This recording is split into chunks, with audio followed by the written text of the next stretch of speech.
지금 전 세계 농업계가 발칵 뒤집혔습니다. 수십 년간 프랑스와 미국이 도전했지만 모두 실패했던 그 땅. 알제리 사막. 단 11명의 한국 기술자들이 그곳에 들어간다고 했을 때 처음엔 아무도 믿지 않았습니다. 수많은 나라가 비웃으며 포기했던 자리에서 지금 사막은 기적 같은 초록빛으로 변했습니다. 하지만 이건 단순히 감자를 키운 이야기가 아닙니다. 프랑스에 100년 넘게 묶여있던 알제리의 종자 식민지 구조를 끊어낸 역사적인 역전극입니다. 단 11명의 한국인은 어떻게 사막에서 이런 일을 해냈을까요? 세상이 한국의 이름을 다시 쓰기 시작한 이유, 지금 공개합니다. 어디서 듣고 계신가요? 구독과 좋아요 잊지 마세요. 회의실 문이 닫혔습니다. 유럽 종자 기업 컨소시엄 대표단 5명이 테이블 반대편에 앉아 있었어요. 계약서 뭉치가 제 앞으로 밀려왔습니다. 올해도 똑같은 조항이었죠. 4천만 달러를 지불하면 씨감자를 공급받고 수확한 감자는 전량 식용으로만 사용한다는 내용이었습니다. 다시 심을 씨앗은 포함되지 않았어요. 펜을 쥔 손이 떨렸습니다. 안녕하세요. 저는 라시드 벤 나세르입니다. 알제리 농업부 차관보로 일하고 있어요. 이 자리에 앉은 지 벌써 20회가 넘었습니다. 제 업무는 간단했죠. 매년 봄이 오기 전 유럽 종자 기업들과 계약을 갱신하고 예산을 편성하고 씨감자가 도착하면 각 지역 농업조합에 배분하는 일이었습니다. 나라를 바꾸는 일이 아니라 실패를 관리하는 일이었어요. 제 조부모 세대는 프랑스 식민 시절 북부 비옥한 농지에서 쫓겨났습니다. 독립 후 우리는 땅을 되찾았지만 씨앗은 되찾지 못했어요. 프랑스가 떠난 자리에 독일과 네덜란드 종자 기업들이 들어왔습니다. 계약 조건은 더 정교해졌고 우리는 더 깊숙이 의존하게 됐죠. 석유를 팔아 씨앗을 사오는 구조가 자연스러워졌습니다. 계약서 7조 사망을 읽었어요. 수확물의 종자 용도 전환 시 연간 공급 계약이 즉각 해지된다는 내용이었습니다. 쉽게 말하면 우리가 수확한 감자를 다시 심으려 하면 내년부터 씨감자를 한 톨도 받을 수 없다는 뜻이었죠. 알제리 국토의 80%가 사막인 이 나라에서 씨감자 공급이 끊긴다는 건 북부 농업 전체가 무너진다는 의미였습니다. 대표단 중 한 명이 시계를 보며 말했어요. 서명이 늦어지면 봄 파종 일정에 차질이 생긴다고 했습니다. 친절한 목소리였죠. 위협이 아니라 조언처럼 들렸어요. 저는 고개를 끄덕이며 펜을 들어 올렸습니다. 20번도 넘게 해온 일이었어요. 손은 익숙하게 움직였지만 머릿속은 다른 생각으로 가득했습니다. 우리는 독립한 게 아니었어요. 주인 없는 사막에 갇힌 기술적 식민지일 뿐이었습니다. 깃발은 바뀌었지만 씨앗은 여전히 남의 것이었죠. 농민들은 해마다 땅을 갈고 씨를 뿌렸지만 그 씨앗이 어디서 왔는지 묻지 않았습니다. 묻는다 해도 달라질 건 없었어요. 우리에겐 선택지가 없었으니까요. 서명을 마치고 계약서를 넘겼습니다. 악수가 이어졌어요. 대표단은 만족스러운 표정으로 회의실을 나갔습니다. 저는 자리에 남아 창밖을 바라봤어요. 알제 시내 너머로 사막이 보였습니다. 끝없이 펼쳐진 모래 위로 햇빛이 내리쬐었죠. 아름다운 풍경이었지만 저는 그 안에서 굴욕만 느꼈습니다. 사무실로 돌아와 서랍에서 오래된 파일을 꺼냈어요. 1990년대 초반 작성된 알제리 자체 종자 개발 프로젝트 보고서였습니다. 당시 정부는 유럽 의존도를 줄이기 위해 국내 연구소에 예산을 투입했었죠. 3년 동안 진행된 프로젝트는 실패로 끝났습니다. 사막 기후에 맞는 품종 개발이 기술적으로 불가능하다는 결론이었어요. 그 보고서를 작성한 사람 중 한 명이 바로 저였습니다. 당시 저는 이제 막 농업부에 들어온 신입 연구원이었어요. 열정이 있었죠. 변화를 만들 수 있다고 믿었습니다. 하지만 현실은 냉혹했어요. 우리에게는 기술도 인프라도 경험도 부족했습니다. 유럽 기업들이 수십 년간 쌓아온 노하우를 몇 년 만에 따라잡는다는 건 불가능한 일이었죠. 그 실패 이후 저는 달라졌습니다. 이상을 품는 대신 현실을 관리하는 법을 배웠어요. 국가가 바뀌려면 혁명이 필요하지만 혁명은 더 큰 혼란을 낳을 뿐이라는 걸 깨달았습니다. 차라리 안정적으로 종속되는 편이 낫다고 생각했죠. 그렇게 저는 체념한 현실주의자가 됐습니다. 제 인생도 이 계약서와 다르지 않았습니다. 매년 같은 조항에 서명하고 같은 금액을 지불하고 같은 씨앗을 받아왔어요. 변화는 없었습니다. 변화를 시도할 이유도 없었죠. 실패는 이미 경험했고 성공은 애초에 불가능했으니까요. 그날 저녁 집으로 돌아가는 길에 북부 농촌 지역을 지나쳤어요. 농민들이 밭을 정리하고 있었습니다. 곧 씨감자가 배분될 예정이었죠. 그들은 묵묵히 일했습니다. 누가 씨앗을 공급하는지, 왜 매년 새로 사야 하는지 묻지 않았어요.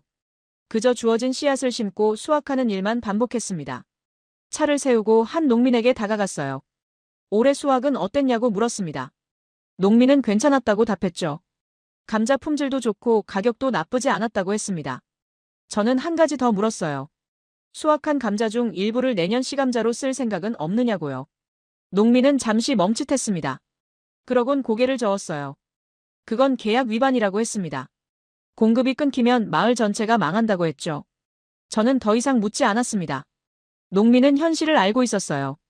저보다 더 정확하게 알고 있었습니다. 사무실로 돌아온 밤, 창밖으로 알제 시내의 불빛이 보였습니다. 독립기념탑에 조명이 켜져 있었어요. 1962년 프랑스로부터 독립했다는 상징이었죠. 하지만 저는 그 불빛을 보며 생각했습니다. 우리는 정말 독립한 걸까요? 깃발은 바뀌었지만 씨앗은 여전히 남의 것이었습니다. 땅은 되찾았지만 그 땅에 뿌릴 씨앗은 매년 사와야 했어요. 석유를 팔아먹을 것을 사는 게 아니라 먹을 것을 키울 씨앗을 사고 있었습니다. 이게 독립인지 아니면 더 정교해진 종속인지 구분할 수 없었어요. 책상 서랍에는 30년 전 작성한 자립 프로젝트 실패 보고서가 있었습니다. 제 이름이 적힌 그 문서는 여전히 유효했어요. 기술적으로 불가능하다는 결론은 지금도 바뀌지 않았습니다. 바뀐 건 저였죠. 그때는 분노했지만 지금은 체념했습니다. 저는 나라를 바꾸는 사람이 아니었어요. 실패를 관리하며 시스템 안에서 살아남는 사람이었습니다.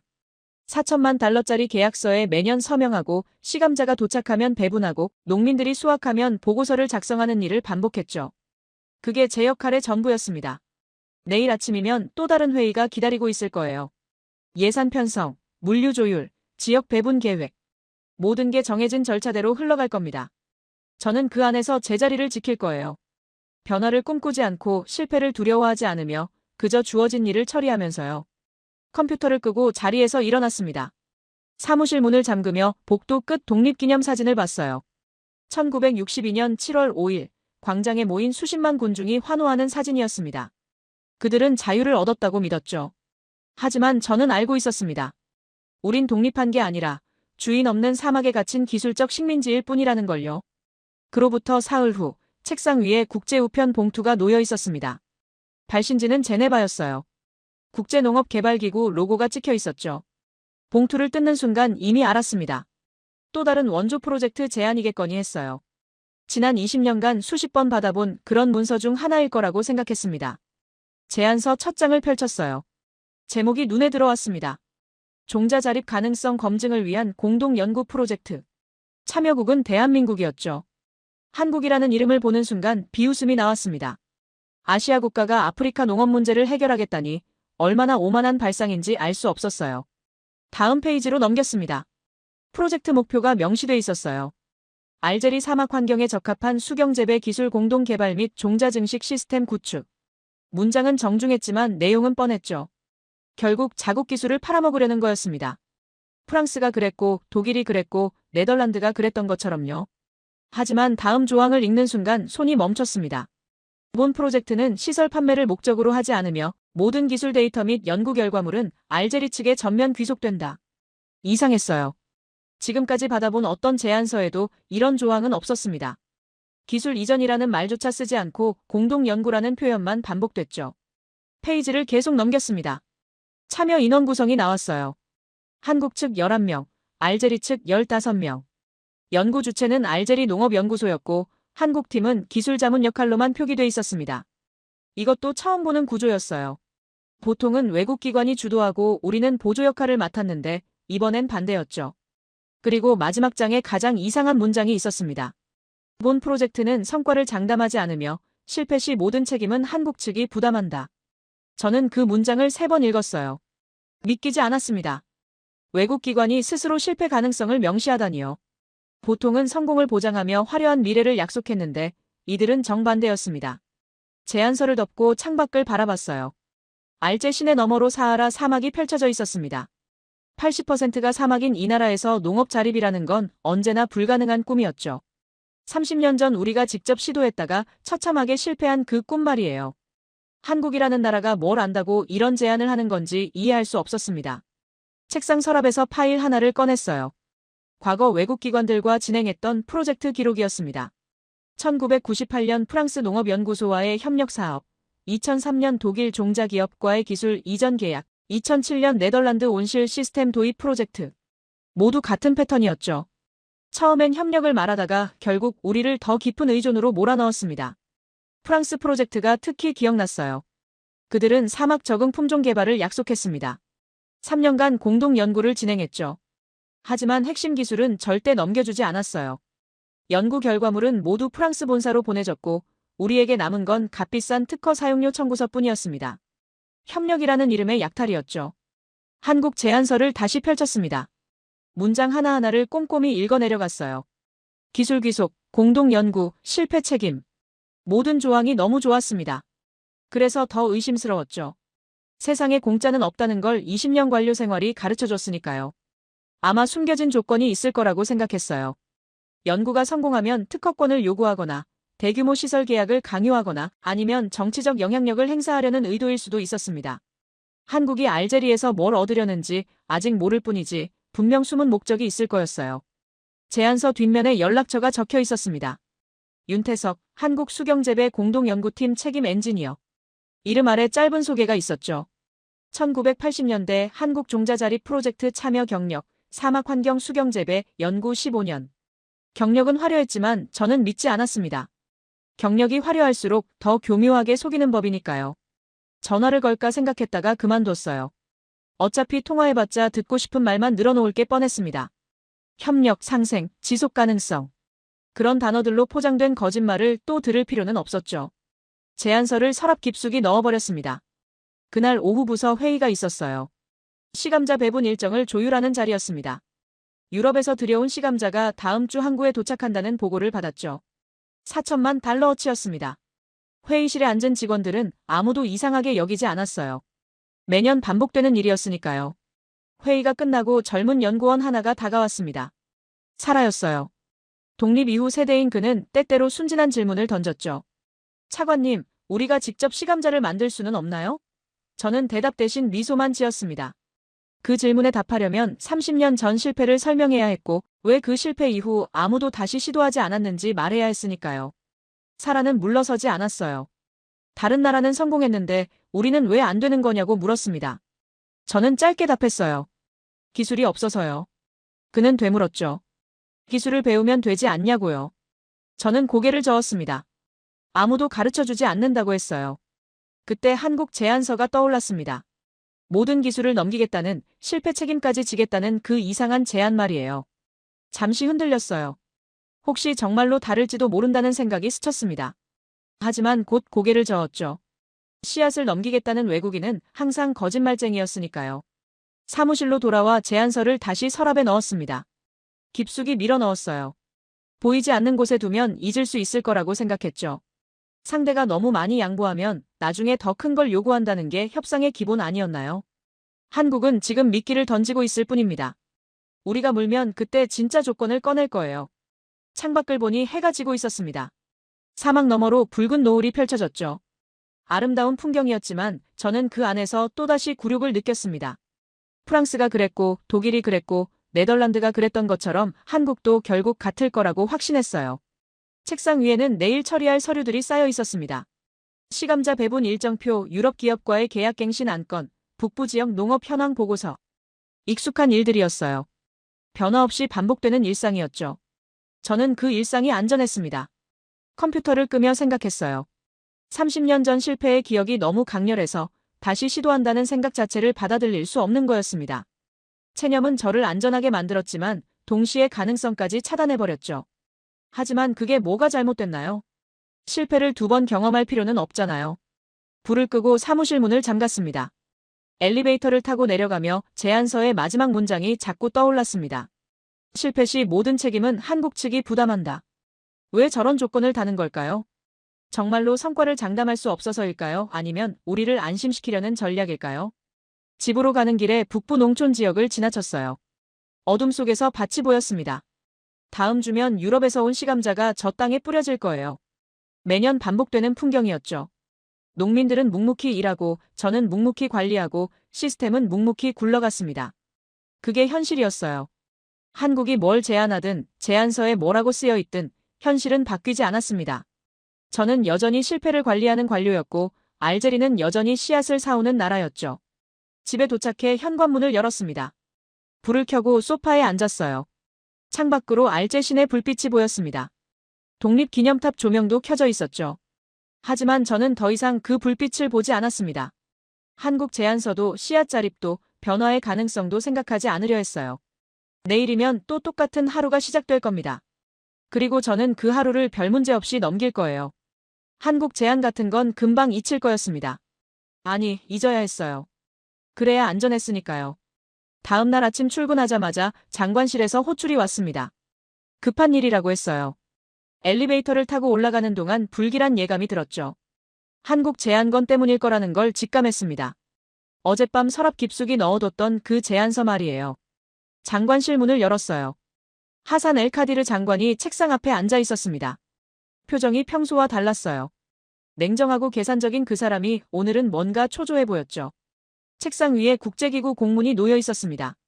제가 본 바로 그 한국 제안서였어요. 장관이 입을 열었습니다. 국제기구에서 답변을 재촉하고 있다고 했어요. 2주 내로 수용 여부를 통보해야 한다고 했죠. 저는 조심스럽게 물었습니다. 거부하면 안 되냐고요. 장관은 고개를 저었어요. 외교적 고려 사항이 있다고 했습니다. 알고 보니 이 제안은 단순한 농업 협력이 아니었어요. 국제기구가 중재한 다자간 협력 프레임워크의 일부였습니다. 알제리가 거부하면 향후 다른 국제 지원 프로그램에서도 배제될 가능성이 있다고 했죠. 정치적 압박이었습니다. 저는 반론했어요. 하지만 이건 실패할 가능성이 높다고 말했습니다. 30년 전 우리 자체 프로젝트도 실패했고 유럽 기관들과의 협력도 모두 실패했다고 설명했죠. 한국이 다를 이유가 없다고 강조했습니다. 장관은 잠시 침묵했어요. 그러고는 제게 물었습니다. 실패를 전제로 승인하면 어떻겠느냐고요. 조건을 달아서 리스크를 최소화하라고 했죠. 저는 그 말의 의미를 바로 알아챘습니다. 실패를 증명하기 위한 승인이었어요. 사무실로 돌아와 조건부 승인안을 작성하기 시작했습니다. 첫 번째 조건, 프로젝트는 시범 단계로 제한하며 기간은 6개월로 한정한다. 두 번째 조건, 가시적 성과가 없을 시 즉각 중단한다. 세 번째 조건, 모든 실패 책임은 한국 측이 부담한다. 문서를 작성하며 씁쓸한 웃음이 나왔어요. 이건 협력이 아니라 실패 증명서를 만드는 작업이었습니다. 저는 한국팀이 성공하길 바라지 않았어요. 오히려 빨리 실패해서 이 프로젝트가 종료되길 원했죠. 그는 이 프로젝트에 기대를 걸고 있는 것 같았습니다. 정오에 한국팀이 도착했어요. 문이 열리고 윤태석이 들어왔습니다. 50대 초반으로 보였고 키는 크지 않았죠. 첫인상은 평범했어요. 그래야 다시 안정된 일상으로 돌아갈 수 있었으니까요. 조건부 승인안을 장관실로 올렸습니다. 1시간 후 승인 도장이 찍혀 돌아왔어요. 이제 국제기구에 통보하고 한국팀을 받아들이는 절차만 남았습니다. 저는 서류를 책상 위에 올려놓고 한참을 바라봤어요. 왜 이렇게까지 해야 하는 걸까요? 외교적 압박 때문이라지만 결국 우리는 또다시 외국의 실험 대상이 되는 겁니다. 성공하든 실패하든 알제리는 손해를 보게 돼 있었어요. 실패하면 무능이 증명되고 성공하면 더 깊은 의존이 시작되겠죠. 일주일 후 한국팀이 도착한다는 연락을 받았습니다. 11명이라고 했어요. 생각보다 적은 인원이었죠. 보통 외국 기술팀은 화려한 장비와 많은 인력을 대동했는데 한국은 달랐습니다. 뭔가 석연치 않았어요. 공항 영접은 하지 않았습니다. 대신 농업부 회의실에서 첫 미팅을 잡았어요. 격식을 최소화하고 싶었죠. 어차피 6개월 안에 끝날 관계였으니까요. 미팅 전날 밤, 저는 한국팀 명단을 다시 확인했습니다. 윤태석, 책임 엔지니어. 1980년대 한국 종자자립 프로젝트 참여 경력. 15년간 사막환경 연구. 경력만 보면 화려했어요. 하지만 저는 경력을 믿지 않았습니다. 화려한 경력을 가진 사람들이 얼마나 많이 우리를 실망시켰는지 알고 있었으니까요. 미팅 당일 아침 회의실에 일찍 도착했어요. 의자를 배치하고 프로젝트 개요 자료를 준비했습니다. 알제리 측에서는 저를 포함해 5명이 참석하기로 했죠. 젊은 연구원 사라도 포함됐어요. 화려하지도 위압적이지도 않았습니다. 뒤따라 들어온 팀원들도 마찬가지였어요. 악수를 나눴습니다. 윤태석의 손은 거칠었어요. 현장 경험이 많은 사람의 손이었죠. 하지만 저는 여전히 경계를 풀지 않았습니다. 겉모습과 속내는 다른 법이니까요. 회의가 시작됐어요. 저는 먼저 조건부 승인 내용을 설명했습니다. 6개월 시범 기간, 즉각 중단 조건, 실패 책임 소재. 하나하나 짚어가며 말했죠. 이건 경고였습니다. 우리는 기대하지 않는다는 메시지였어요. 윤태석은 고개를 끄덕였어요. 이의를 제기하지 않았습니다. 조건을 전부 수용하겠다고 했죠. 너무 쉽게 받아들이는 게 오히려 의심스러웠어요. 보통은 조건 완화를 요구하거나 반론을 제기하는데 이 사람은 그러지 않았습니다. 회의는 1시간 정도 이어졌어요. 프로젝트 일정, 인력 배치, 현장 위치 같은 실무적인 내용들을 논의했습니다. 한국팀은 질문에 차분하게 답했어요. 화려한 수사나 과장된 약속 없이 담담하게 설명했죠. 저는 여전히 경계를 늦추지 않았습니다. 겉으로는 성실해 보이지만 속내는 알 수 없었어요. 외국 기관들은 늘 그렇게 시작했으니까요. 처음엔 겸손하다가 나중에 본색을 드러냈죠. 회의 막바지에 제가 마지막 질문을 던졌어요. 만약 실패하면 어떻게 할 거냐고요. 한국 정부에 책임을 돌릴 거냐고 물었죠. 지금까지 외국 기관들은 실패하면 우리 탓을 했습니다. 환경이 열악하다, 인프라가 부족하다, 협조가 안 됐다고 변명했어요. 윤태석은 제 눈을 똑바로 봤습니다. 그리고 짧게 답했어요. 실패하면 우리가 책임지겠다고 했습니다. 알제리 탓을 하지 않겠다고 약속했죠. 모든 책임은 한국팀이 지겠다고 못 박았습니다. 그 순간 저는 당황했어요. 이런 대답은 처음 들어봤습니다. 보통은 책임을 회피하거나 분산시키려 했는데 이 사람은 정면으로 떠안겠다고 했어요. 진심인지 전략인지 판단할 수 없었습니다. 회의실 분위기가 잠시 멈췄어요. 알제리 측 참석자들도 놀란 표정이었습니다. 사라는 눈을 반짝이며 윤태석을 봤죠. 희망을 품는 표정이었어요. 하지만 저는 여전히 경계를 늦추지 않았습니다. 회의가 끝나고 한국팀이 나갔어요. 회의실에 알제리 팀만 남았습니다. 한 직원이 물었죠. 어떻게 생각하느냐고요. 저는 짧게 답했습니다. 두고 보자고요. 말은 누구나 할 수 있다고 덧붙였어요. 사라가 반론했어요. 적어도 진심은 있어 보인다고 했습니다. 저는 고개를 저었죠. 진심만으로 사막을 바꿀 수는 없다고 말했어요. 기술이 없으면 진심도 무의미하다고 했습니다. 사무실로 돌아와 회의록을 작성했어요. 한국팀 첫 미팅 결과, 프로젝트 6개월 시범 가동 확정. 기계적으로 문장을 적어 내려갔습니다. 윤태석의 마지막 말이 자꾸 떠올랐지만 애써 무시했어요. 창밖을 봤습니다. 사막 너머로 햇빛이 내리쬐고 있었어요. 저 뜨거운 땅에서 뭔가를 키운다는 건 불가능에 가까운 일이었습니다. 한국팀이 아무리 기술이 좋아도 아무리 진심이 있어도 자연을 이길 수는 없었죠. 그날 저녁 장관실에 보고했어요. 한국팀이 조건을 전부 수용했다고 말했습니다. 장관은 만족스러운 표정을 지었죠. 실패하면 우리 책임이 아니라는 안도감이었어요. 저도 마찬가지였습니다. 컴퓨터를 끄며 생각했어요. 6개월 후면 이 프로젝트는 끝날 겁니다. 한국팀은 실패를 인정하고 떠날 거예요. 우리는 다시 유럽 종자를 사오는 일상으로 돌아갈 거죠. 모든 게 제자리로 돌아올 겁니다. 하지만 왜일까요? 윤태석의 말이 계속 귓가에 맴돌았어요. 실패하면 우리가 책임지겠습니다. 그 짧은 문장이 왜 이렇게 신경 쓰이는 걸까요? 저는 그 이유를 알 수 없었습니다. 하지만 마음 한구석에서는 알고 있었습니다. 뭔가 달라졌다는 걸요. 윤태석의 태도가, 그 솔직함이, 책임을 떠안겠다는 그 말이 제 안에 작은 균열을 만들었다는 걸요. 아주 작은 균열이었지만 분명히 존재했습니다. 집으로 가는 길 라디오를 켰습니다. 뉴스에서 경제 뉴스가 나왔어요. 유럽 종자 기업과의 계약갱신 소식이었죠. 올해도 4천만 달러어치 씨감자를 수입한다는 내용이었습니다. 익숙한 뉴스였어요. 하지만 이번에는 조금 달랐습니다. 그 뉴스를 들으며 문득 생각했어요. 만약 한국팀이 성공한다면 어떻게 될까요?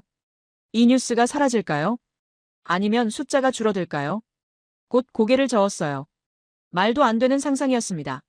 30년간 불가능했던 일이 6개월 만에 이뤄질 리 없었죠. 저는 현실주의자였습니다. 꿈을 꾸는 사람이 아니었어요. 첫 미팅 다음 날 한국팀은 바로 움직였습니다. 윤태석이 사무실로 찾아와 현장 후보지 자료를 요청했어요. 알제에서 남쪽으로 200km 떨어진 사막지대를 제안했죠. 가장 조건이 열악한 곳이었습니다. 저는 의도적으로 그곳을 추천했어요. 실패를 빨리 확인하고 싶었으니까요. 윤태석은 반대하지 않았습니다. 오히려 고개를 끄덕이며 그곳으로 가겠다고 했어요. 알제리에서 가장 어려운 환경에서 성공해야 의미가 있다고 말했죠. 그 말을 듣고 저는 헛웃음이 나왔습니다. 이상주의자였어요. 사흘 후 한국팀은 현장으로 떠났습니다. 알제리 연구원 몇 명도 함께 갔어요. 사라도 자원에서 따라갔죠. 젊은 연구원답게 기대에 차 있었습니다. 저는 그들을 배웅하며 생각했어요. 곧 현실을 마주하게 될 거라고요. 일주일이 지났습니다. 한국팀은 그 사이 시범 온실 설치를 거의 끝냈다는 보고가 올라왔어요. 생각보다 빨랐습니다. 저는 현장을 직접 확인하기로 했죠. 실패 과정을 제대로 기록해야 했으니까요. 차를 몰고 사막도로를 달렸습니다. 이 시간을 달려도 풍경은 변하지 않았어요. 끝없이 펼쳐진 모래와 바위, 그리고 뜨거운 열기뿐이었습니다. 에어컨을 최대로 틀어도 차 안이 후끈거렸죠. 온실에 도착했을 때 한국팀은 이미 땀으로 범벅이 돼 있었습니다. 윤태석은 온실 구조물을 점검하고 있었고 다른 팀원들은 배관 연결 작업을 하고 있었어요. 알제리 연구원 몇 명도 함께 작업하고 있었는데 사라도 그중 한 명이었습니다. 그는 한국 팀원에게 뭔가를 배우며 열심히 메모하고 있었죠. 온실은 생각보다 단순한 구조였어요. 투명한 비닐 소재로 만들어진 터널형 건물이었습니다. 내부에는 수경재배용 베드가 설치돼 있었고 물 순환 시스템이 연결돼 있었죠. 화려한 장비나 복잡한 기계는 보이지 않았어요. 오히려 검소하다는 느낌이 들었습니다. 윤태석이 제게 다가왔어요. 얼굴에 먼지가 묻어 있었지만 표정은 담담했습니다. 온실 구조를 간단히 설명해줬죠. 사막 환경에 맞춰 최소한의 장비로 설계했다고 했어요. 복잡하면 고장났을 때 수리가 어렵다는 이유였습니다. 실용적인 접근이었지만 저는 여전히 회의적이었어요. 온실 안으로 들어갔습니다. 비닐 지붕 사이로 햇빛이 쏟아져 들어왔어요. 실내 온도계를 보니 이미 48도를 가리키고 있었습니다. 한낮이 되면 더 올라갈 거라고 했죠. 이런 환경에서 식물이 자랄 수 있을지 의문이었어요. 한국팀은 냉각 시스템을 설명했습니다. 물을 순환시키면서 증발열로 온도를 낮추는 방식이었어요. 별도의 냉방 장치 없이 자연적인 원리를 활용한다고 했죠. 이론적으로는 가능해 보였지만 실제로 효과가 있을지는 미지수였습니다. 며칠 후 첫 파종이 시작됐어요. 시감자를 베드에 심는 작업이었습니다. 한국에서 가져온 품종이었죠. 사막 환경에 강하다고 개량된 품종이라고 했지만 저는 믿지 않았어요. 씨앗이 아무리 좋아도 환경을 이길 수는 없었으니까요. 파종 작업을 지켜보며 생각했습니다. 30년 전 우리도 이렇게 시작했었어요. 희망을 품고 씨를 뿌렸죠. 하지만 결과는 참담했습니다. 알제리의 여름은 식물에게 너무 가혹했어요. 열기와 건조함이 모든 생명을 말려버렸죠. 한국팀은 매일 온실을 관리했습니다. 수질을 점검하고 온도를 기록하고 식물 상태를 관찰했어요. 알제리 연구원들도 함께 참여했죠. 사라는 특히 열심이었습니다. 한국 팀원들에게 질문을 쏟아냈고 모든 과정을 꼼꼼히 기록했어요. 처음 며칠은 조용히 지나갔습니다. 하지만 곧 문제가 드러나기 시작했어요. 낮 시간대에 실내 온도가 50도를 넘어섰어요. 냉각 시스템이 작동하고 있었지만 역부족이었죠. 이 환경에서 씨앗이 발아할 수 있을지 의문이었습니다. 한국팀은 대책을 논의했습니다. 차광막을 추가 설치하고 물 순환량을 늘리고 환기 시간을 조정했어요. 하지만 근본적인 해결책은 아니었죠. 사막의 열기는 그들의 예상을 뛰어넘고 있었습니다. 3주째가 되자 상황은 더 악화됐어요. 본격적인 여름이 시작되면서 낮 기온이 52도까지 올라갔습니다. 온실 내부는 더 뜨거웠죠. 냉각 시스템은 한계에 다다랐어요. 이 상태로는 어떤 씨앗도 견딜 수 없을 거였습니다. 현장을 방문할 때마다 저는 예상대로라는 생각을 했어요. 역시 불가능했습니다. 사막은 변하지 않았고 기술은 자연을 이길 수 없었죠. 한국팀이 아무리 노력해도 결과는 똑같을 거였습니다. 한 달째 되던 날 온실을 점검한 결과 씨앗들이 거의 발아하지 못했습니다. 간신히 싹을 틔운 몇 개마저 곧 말라버렸어요. 첫 실험은 완전히 실패했습니다. 저는 그 광경을 보며 씁쓸한 안도감을 느꼈어요. 이제 곧 이 프로젝트는 종료될 거라고 생각했습니다. 농업부로 돌아와 보고서를 작성했어요. 첫 시범 재배 실패, 사막 환경 부적응, 기술적 한계 확인. 객관적인 문장들로 실패를 기록했습니다.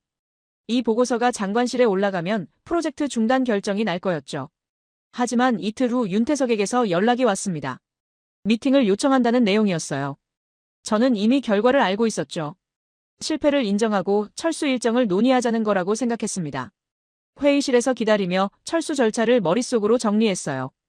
윤태석이 들어왔을 때 그의 표정은 제 예상과 달랐습니다. 지쳐 보이긴 했지만 포기한 사람의 얼굴은 아니었어요.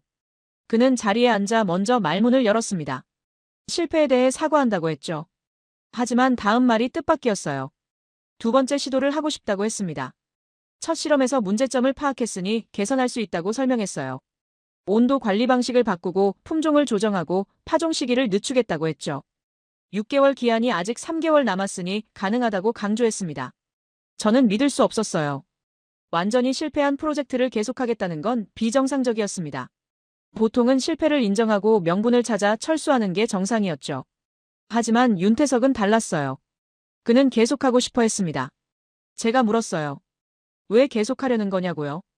이미 실패가 증명됐는데 뭐가 달라지겠느냐고 따졌죠. 예산과 시간만 낭비할 뿐이라고 말했습니다. 차라리 지금 정리하는 게 서로에게 나은 거 아니냐고 했어요. 윤태석은 잠시 침묵했습니다. 그러고는 조용히 이야기를 시작했어요. 1980년대 한국도 똑같은 상황이었다고 했습니다. 씨앗을 전부 수입에 의존했고 자립을 시도했다가 여러 번 실패했다고 했죠. 포기하고 싶은 순간이 많았다고 덧붙였습니다. 하지만 포기하지 않았다고 했어요. 실패할 때마다 원인을 분석하고 방법을 바꿔가며 계속 시도했다고 설명했습니다. 10년이 걸렸지만 결국 성공했다고 했죠.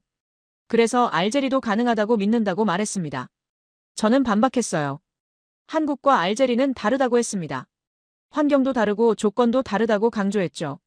성공 사례를 들먹이는 건 무책임하다고 말했어요. 우리는 이미 30년 전에 실패를 경험했다고 상기시켰습니다. 윤태석은 고개를 끄덕였어요.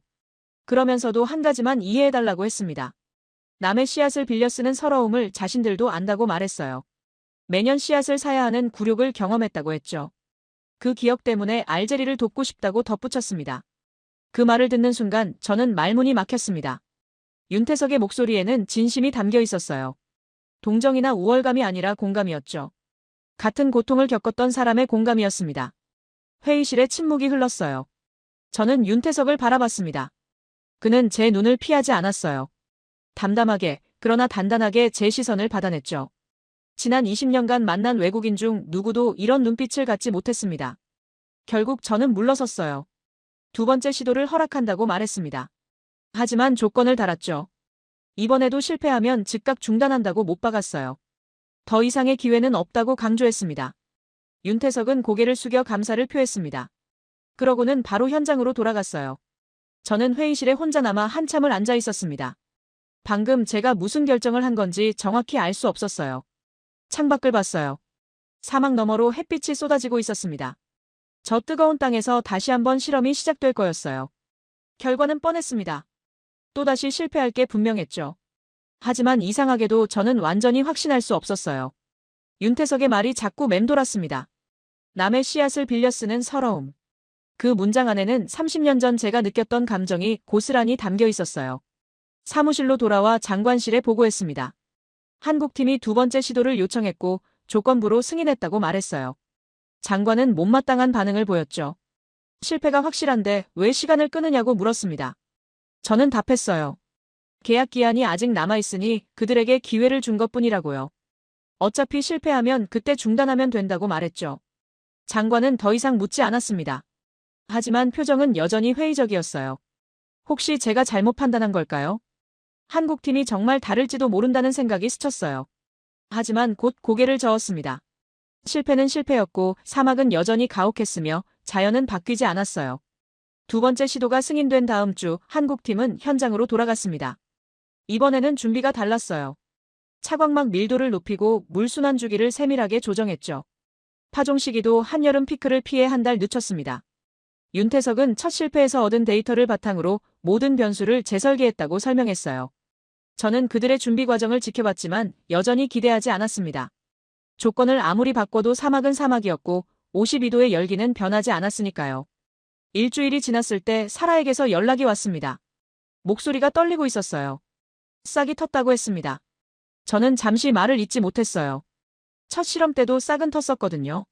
문제는 그 다음이었죠. 열기가 식물을 말려버렸던 그 순간 말이에요. 며칠 후 현장을 방문했습니다. 온실문을 열고 들어갔을 때 작은 초록빛이 눈에 들어왔어요. 베드 위로 감자싹이 고개를 내밀고 있었습니다.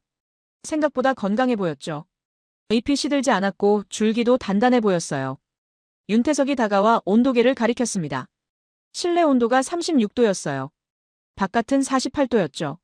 냉각 시스템이 제대로 작동하고 있었습니다. 첫 실험 때와는 확실히 달랐어요. 하지만 저는 여전히 확신할 수 없었습니다. 아직 초기 단계였으니까요. 2주가 더 지났습니다. 싹은 계속 자랐어요. 높이가 10cm를 넘었고 잎도 더 많이 났습니다. 한국팀은 매일 온실을 관리했죠. 수질을 점검하고 온도를 기록하고 식물 상태를 관찰했어요. 사라는 한국 팀원 옆에 붙어서 모든 과정을 배웠습니다. 재배 일지를 꼼꼼히 적고 질문을 쏟아내고 손수 물 순환 밸브를 조작하는 법을 익혔어요. 알제리 연구원들도 함께 참여하고 있었습니다. 어느 날 현장을 방문했을 때 낯선 사람들이 온실 밖에 서 있었습니다. 가까운 마을에서 온 농민들이었어요. 소문을 듣고 찾아온 겁니다. 사막에서 감자를 키운다는 이야기가 마을 사이로 퍼진 거였죠. 농민 대표 무스타파가 저에게 다가왔어요. 온실 안을 보여달라고 요청했습니다. 저는 망설였습니다. 아직 성공한 게 아니었고 헛된 희망을 주고 싶지 않았으니까요. 하지만 윤태석이 괜찮다고 했죠. 보여줄 수 있다고 했습니다. 농민들이 온실에 들어왔습니다. 초록빛 싹을 본 순간 그들의 표정이 변했어요. 놀라움과 희망이 섞인 표정이었습니다. 무스타파가 베드에 무릎을 꿇고 식물을 가까이서 봤어요. 손으로 조심스럽게 잎을 만졌습니다. 마치 처음 보는 보물을 대하듯 조심스러웠죠. 그가 물었어요. 이게 정말 우리 땅에서 자란 거냐고요. 유럽에서 온 씨앗이 아니냐고 했습니다. 윤태석이 침착하게 답했어요. 씨앗은 한국에서 왔지만 여기 알제리 땅에서 자라고 있다고 말했습니다. 그리고 곧 이 땅에서 직접 씨앗을 만들 수 있게 될 거라고 덧붙였죠. 농민들은 반신반의하는 표정이었어요. 평생 유럽 씨앗에 의존해왔던 그들에게 자기 땅에서 씨앗을 만든다는 건 상상하기 어려운 일이었으니까요. 무스타파가 제게 물었습니다. 이 기술을 우리도 배울 수 있느냐고요. 저는 윤태석을 봤어요. 그가 고개를 끄덕였습니다. 가능하다고 했죠. 알제리 연구원들이 지금 배우고 있으니 농민들도 배울 수 있다고 말했어요. 그 말에 무스타파의 눈빛이 달라졌습니다. 그날 이후 농민들이 온실을 자주 찾아왔습니다. 처음엔 구경만 하던 그들이 점차 질문을 하기 시작했어요. 물은 어떻게 순환시키는지, 온도는 어떻게 조절하는지, 병충해는 어떻게 막는지 물었죠. 한국팀은 친절하게 하나하나 답했습니다. 농민들은 메모하고 사진을 찍고 직접 만져보며 배웠어요.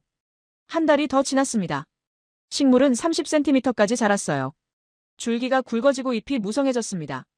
뿌리 아래로 작은 감자가 맺히기 시작했어요. 아직 수확 단계는 아니었지만 분명히 자라고 있었습니다. 저는 매주 현장을 방문했어요. 처음엔 실패를 기록하기 위해서였지만 이제는 달랐습니다. 뭔가 변화하고 있다는 걸 느꼈어요. 숫자가 아니라 실제로 살아있는 변화였습니다. 어느 날 온실에서 무스타파가 한국 팀원과 함께 물순환 시스템을 점검하고 있었어요. 농민이 직접 기술을 배우고 있었습니다. 무스타파가 저를 보고 환하게 웃었어요. 처음 보는 표정이었습니다. 그는 말했죠. 이제 조금 알 것 같다고요. 왜 한국 사람들이 여기 온 건지 말이에요. 제가 물었습니다. 무슨 뜻이냐고요? 무스타파는 베드를 가리키며 답했어요. 저들은 물고기를 주러 온 게 아니라 물고기 잡는 법을 가르치러 왔다고 했습니다.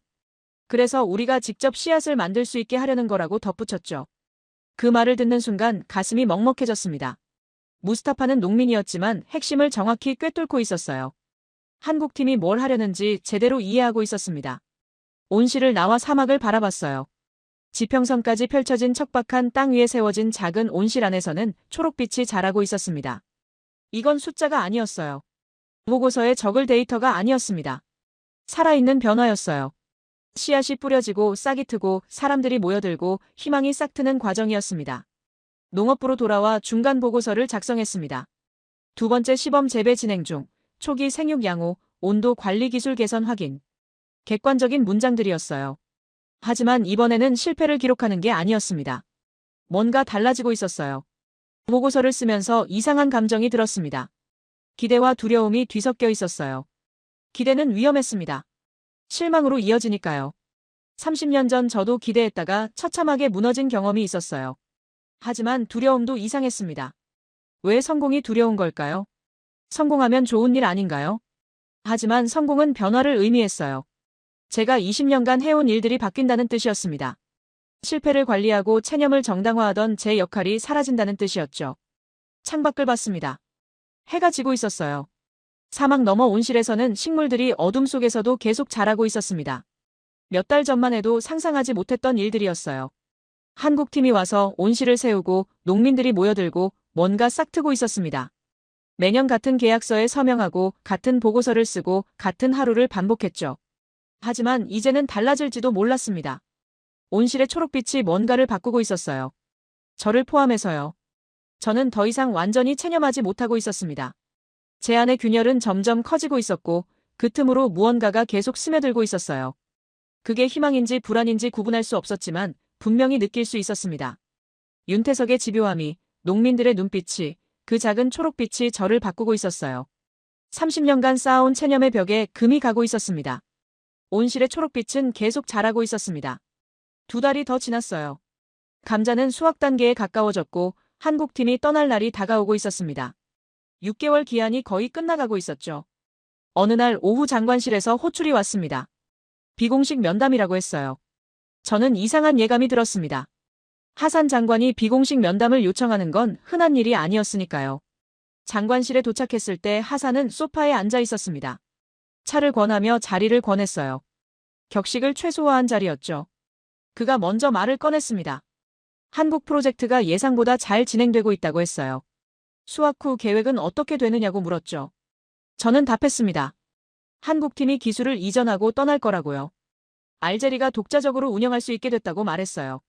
하산의 표정이 굳어졌습니다. 그게 문제라고 했죠. 하산은 설명했어요. 유럽 종자 기업들이 움직이기 시작했다고 했습니다. 프랑스 대사관에서 비공식 접촉이 있었다고 했죠. 알제리의 종자 자립 시도가 양국 경제 협력에 부정적 영향을 줄 수 있다는 우려를 전달했다고 했어요. 독일과 네덜란드도 비슷한 반응이라고 덧붙였습니다. 저는 믿을 수 없었습니다. 우리가 우리 땅에서 씨앗을 키우는데 외국이 뭐라고 할 권리가 있느냐고 반박했어요. 하산은 쓴웃음을 지었습니다. 권리의 문제가 아니라 현실의 문제라고 말했죠. 유럽 기업들 뒤에는 정부가 있고 은행이 있고 외교 채널이 있다고 했어요. 하산이 제안을 꺼냈습니다.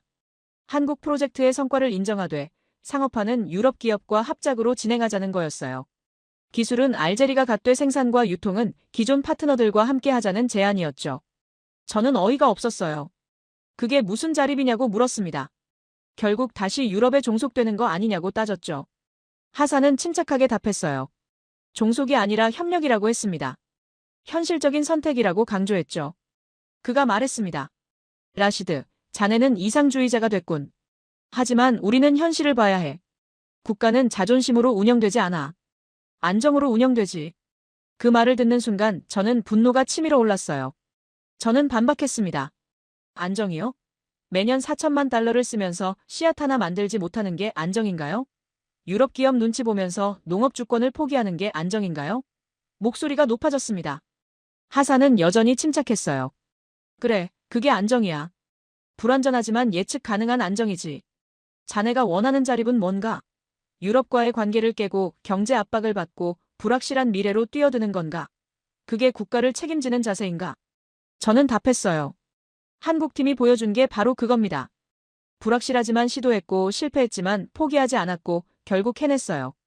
우리도 할 수 있습니다. 하산은 고개를 저었죠. 한국은 한국이고 알제리는 알제리야. 환경이 다르고 조건이 다르네.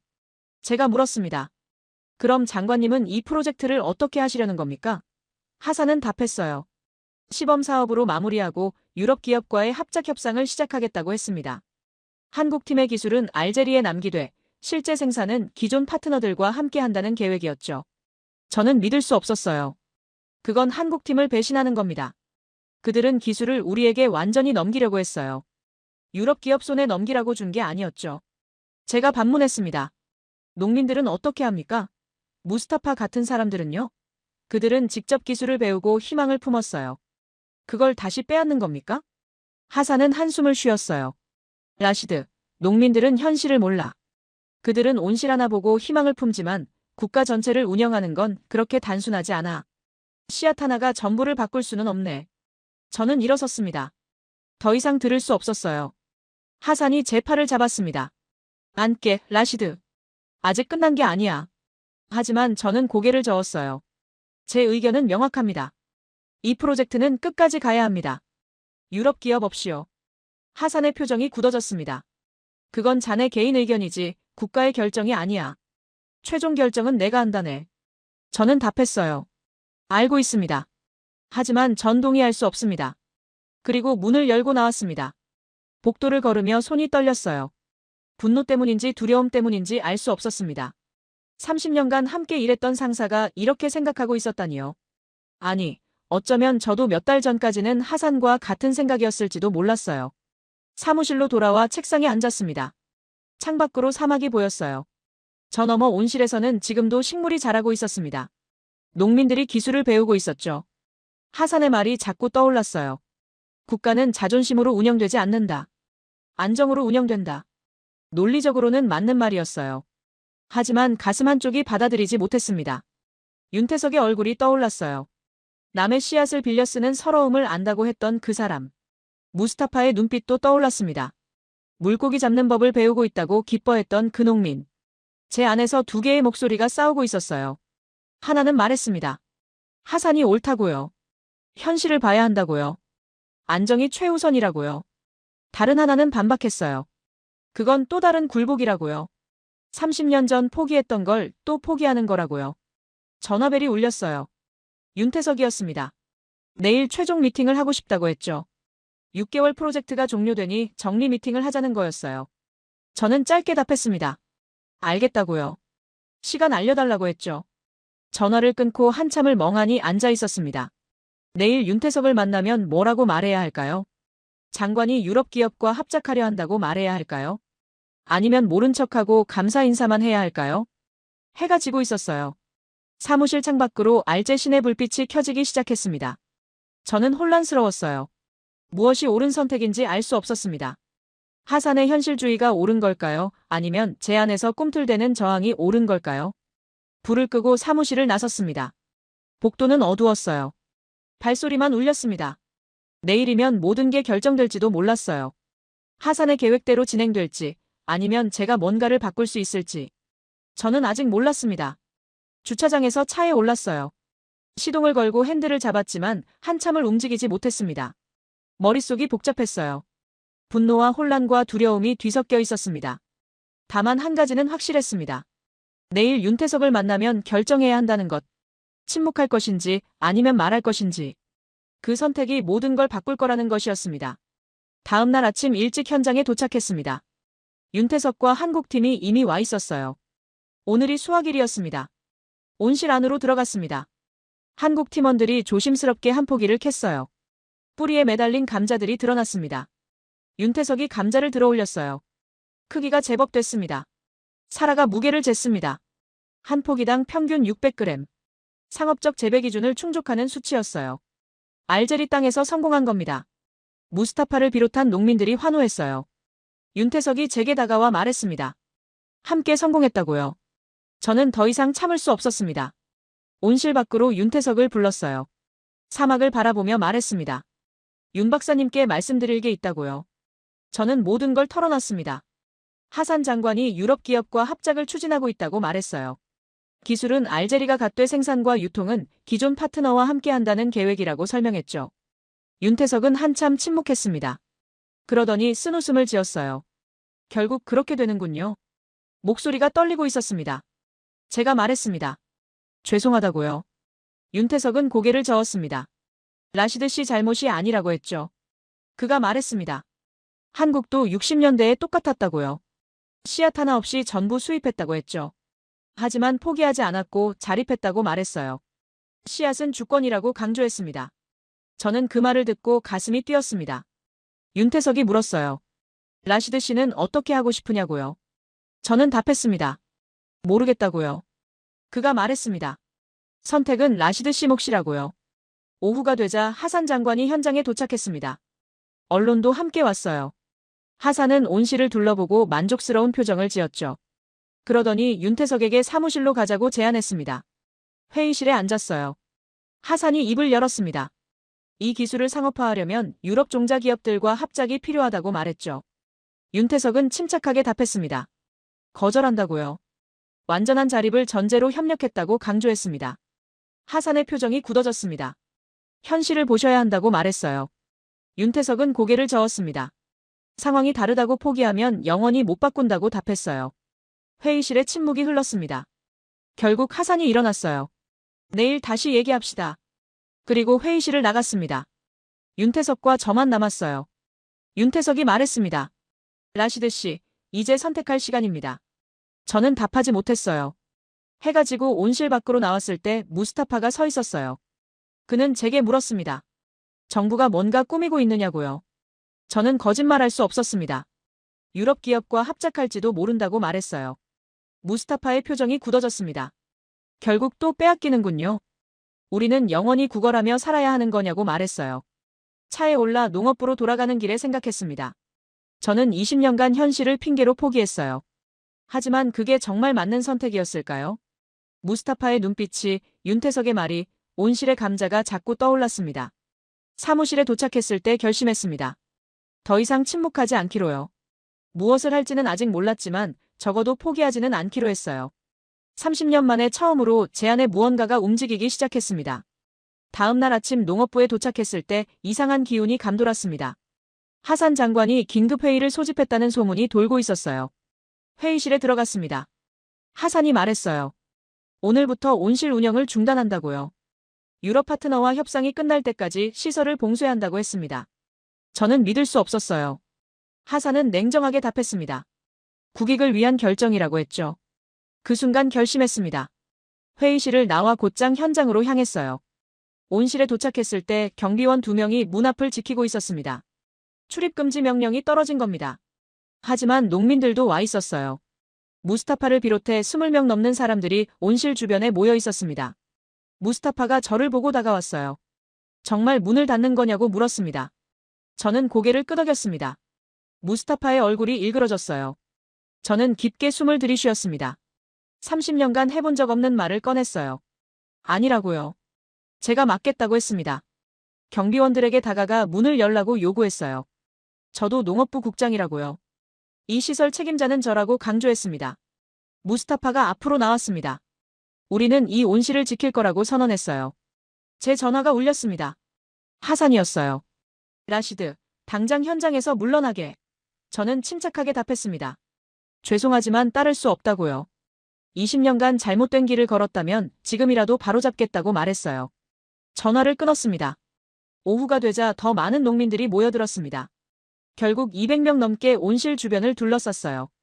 윤태석이 전화를 걸어왔습니다. 한국 대사관에 연락했다고 했어요. 한국 정부가 공식 입장을 낼 거라고 말했죠.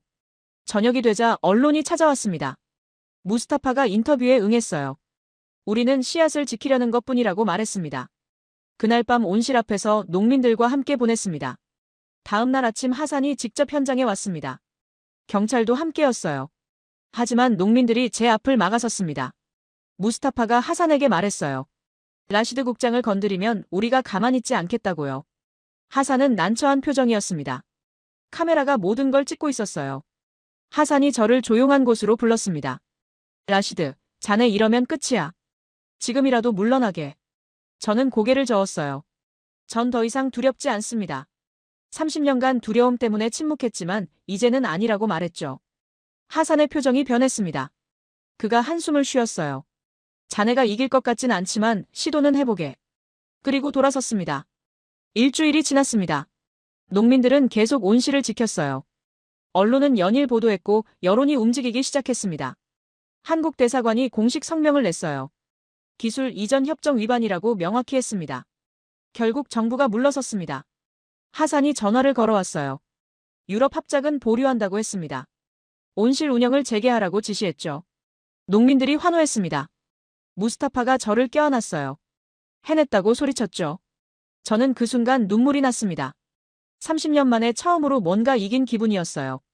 한 달 후 온실에서 두 번째 재배가 시작됐습니다. 이번엔 농민들이 직접 운영했어요. 윤태석이 떠나기 전 제게 말했습니다. 라시드 씨, 씨앗은 시작일 뿐이라고요. 진짜 싸움은 지금부터라고 했죠. 6개월 후 두 번째 수확이 성공했습니다. 농민들이 직접 키운 감자였어요. 무스타파가 감자를 들고 웃었습니다. 이게 우리 씨앗이라고, 이제 유럽한테 빌리지 않아도 된다고 말했어요.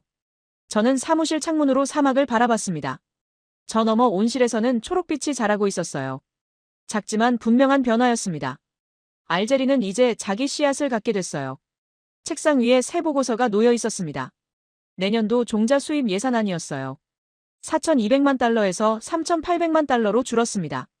작은 변화였지만 의미가 있었어요. 처음으로 줄어든 숫자였으니까요. 제 안에서 30년간 쌓인 체념이 조금씩 사라지고 있었습니다. 희망이라고 부르기엔 아직 작았지만 분명히 뭔가 달라지고 있었어요. 온실의 초록빛처럼 천천히 하지만 확실하게 자라고 있었습니다.